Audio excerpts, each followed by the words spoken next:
So let's dive into a really profound question. How do two of the world's biggest faiths, Christianity and Islam, see the figure of Jesus?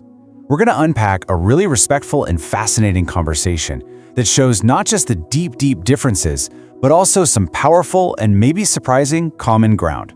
Let's get into it. The conversation kicks off from this place of, genuine goodwill. And as you see here, this isn't just some polite opening line. It really sets the whole tone for everything that follows. The goal is laid out right from the start. This is not about winning a debate, it's about sharing and trying to understand. The main goal? To understand, not to convert.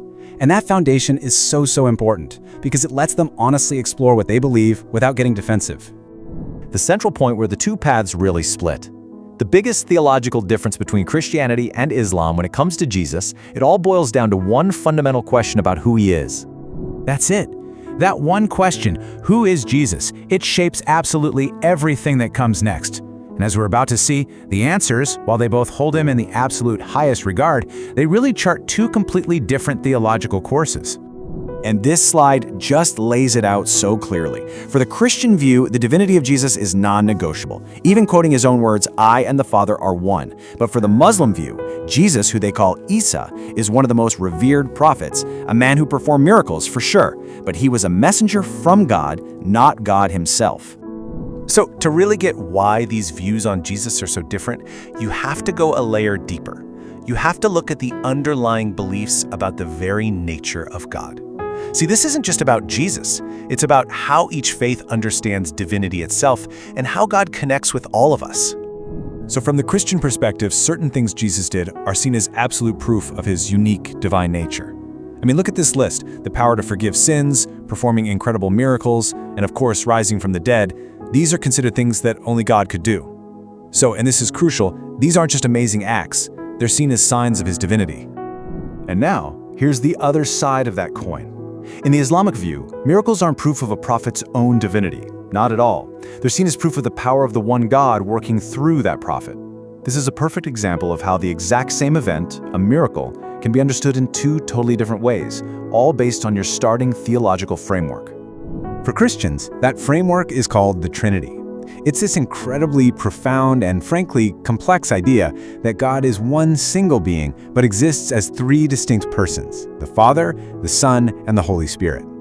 Getting your head around this is absolutely essential to understanding how Jesus can be seen as both fully God and the Son of God at the same time. In stark contrast, the absolute foundation of Islam is the principle of Tawheed. This is the uncompromising absolute oneness of God. The concept says God cannot be divided, has no partners, and does not take human form. This idea is the bedrock of Islam, and it directly explains why Jesus is so deeply revered as a prophet, but never as God in human form. And here's where the rubber meets the road. This is how those core beliefs actually play out.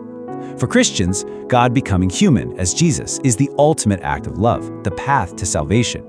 For Muslims, God's mercy is so vast, so direct, that no go-between is needed. He forgives you directly. It's two different ideas about divine forgiveness, and they're both rooted in two very different understandings of God.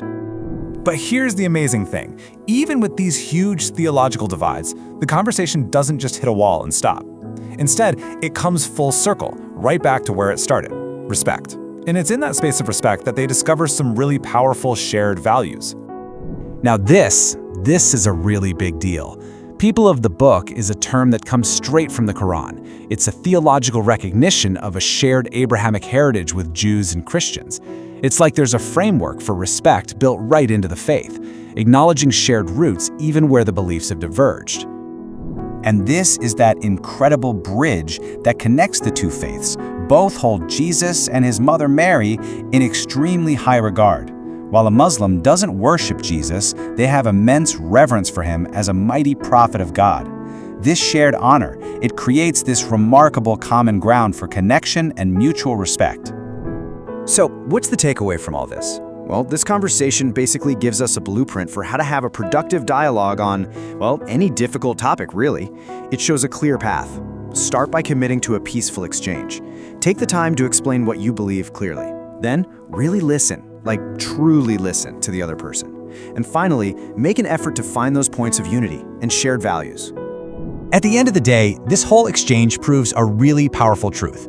While agreeing on core theology might be impossible, deep, meaningful understanding absolutely is.